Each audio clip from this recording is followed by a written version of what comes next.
effort to regrow the area of just east of downtown Detroit in order to help regrow the area and make it look a little bit more presentable to everyone. It is also a part of the Detroit River Walk, which spans all the way from the MacArthur Bridge to the Ambassador Bridge and is described in two sections, east and west. The East River Walk extends all the way from Hart Plaza to the MacArthur Bridge, while the West River Walk is currently on hold but is planned to eventually connect all the way over to the River Rouge.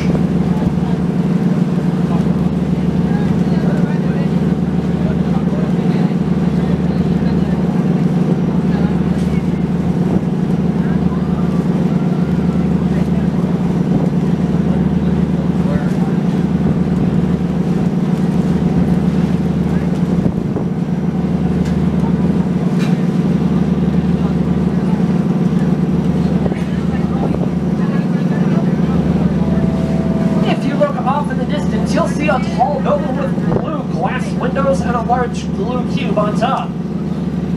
That there is the Greektown Casino.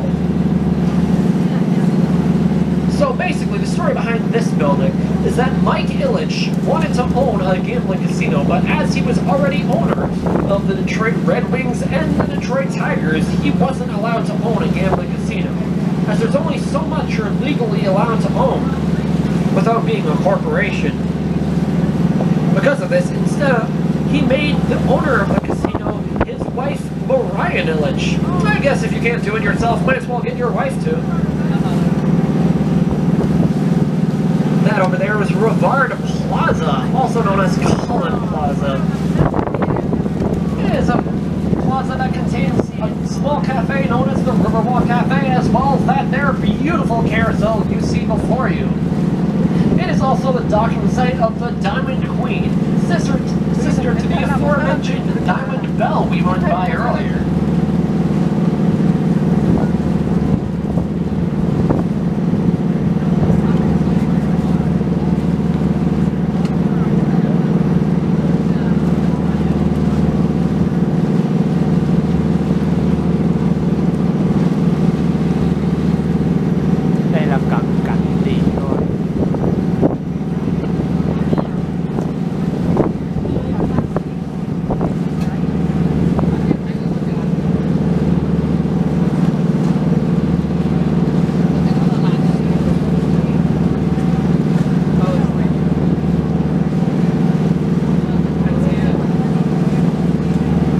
And now we are approaching the big one, the Renaissance Center, conceived by Henry Ford II and financed primarily by the Ford Motor Company.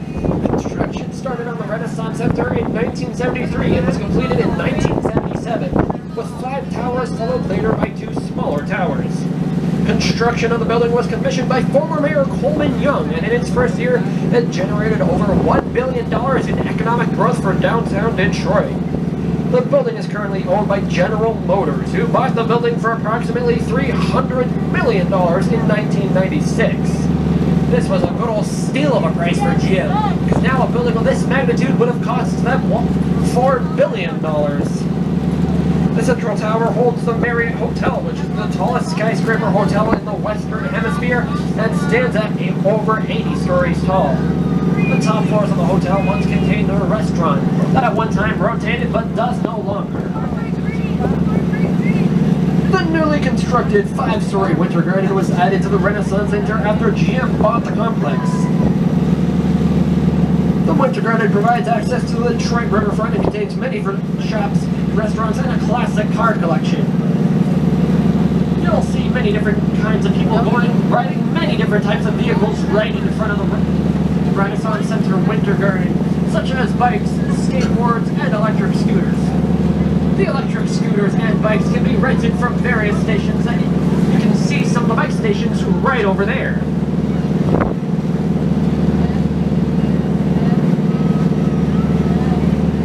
Let me tell you folks, you don't really truly understand the magnitude of the Renaissance Center until you're looking right up at it, staring at it out in awe at its amazing beauty.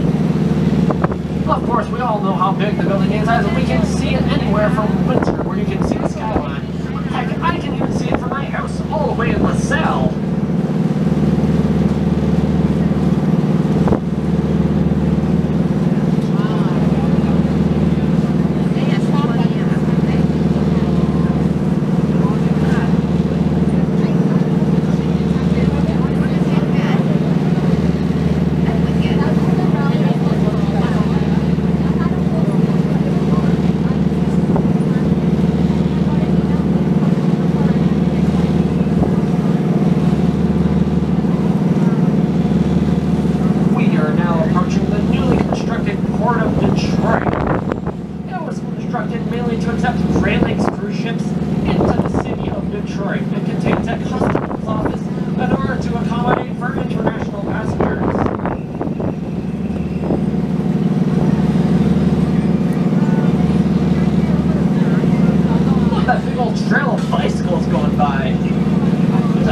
variety of different kinds of bikes. I see some two-seaters here and there, along with some carriers in the back of some bikes. Must be some sort of bike festival, or maybe just a biking group.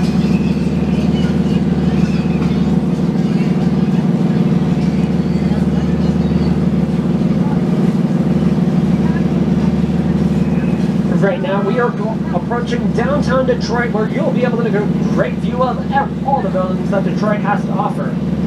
Right in front of that is Hart Plaza, which is around 4 acres long and can hold holds many different events throughout the year, including the Detroit Electronic Music Festival held every Memorial Day weekend.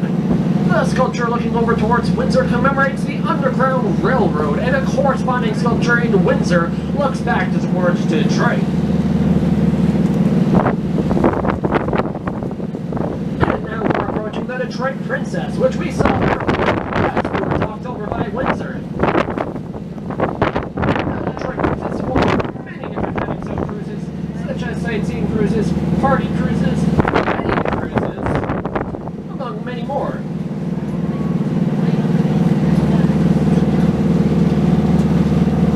The boat was named after its royal, almost luxurious design.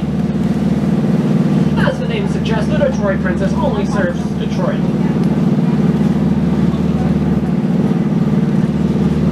Just past that is Cobo Center and Cobo Hall, both of which being built in 1960. It is the former home of the Detroit Pistons, as well as the North American International Auto Show. Now, don't be confused. The auto show is still held there every single year, but they actually threatened to leave for a good while unless Detroit could increase the square footage to accommodate the increased displays. Because of this, a multi-million-dollar renovation was completed in order to ensure the longevity of the auto festival, which attracts over 800,000 guests to Detroit every single year.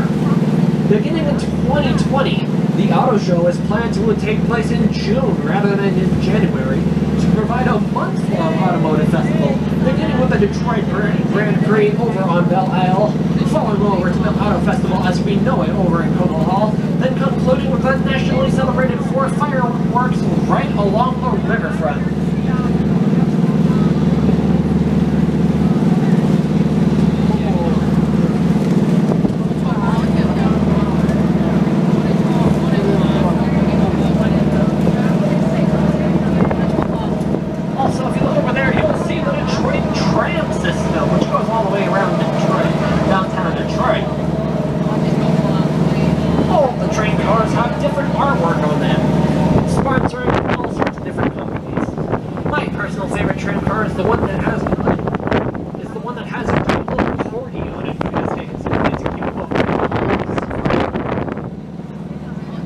Here we have the old Joe Louis Arena, former home of the but since moved to the recently constructed Little Caesars Arena.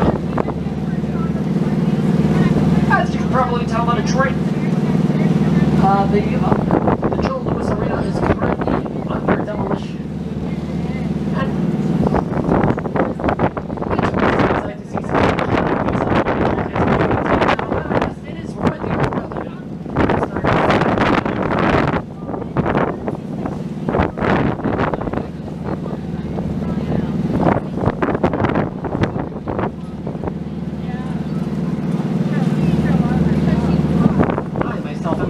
What will go in the place of the Joe Louis Arena?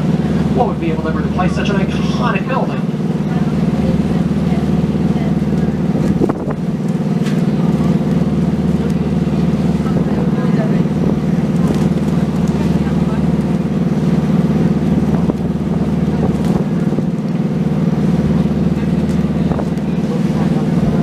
These luxurious condominiums are a good example of what happens when there is a mass exodus of a city's tax base. After Detroit's core population dropped from 2 million residents to the current number of about 700,000, the value of these condos dropped significantly. They used to go for a good $100,000 each, but now they're a much lower price now that there's less residents to buy up the apartments. The apartments also used to have a dock right on the water for the residents' private boats, but it was condemned as unsafe and was since taken out, although it looks like they're in the process of rebuilding it to one that will hopefully last longer.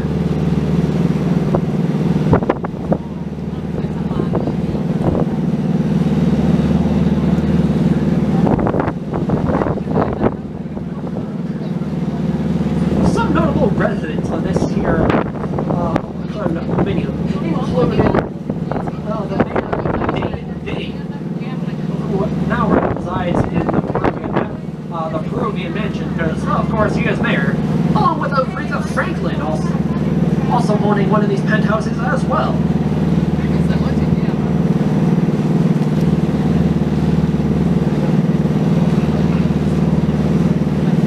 Over here we have the United States Post Office of Detroit, being the second busiest post office in the entire United States, second only to Long Beach, California. Approximately 14% of all mail comes through this facility every single year. Looks like right in front of the post office, they're having a music festival right in Detroit.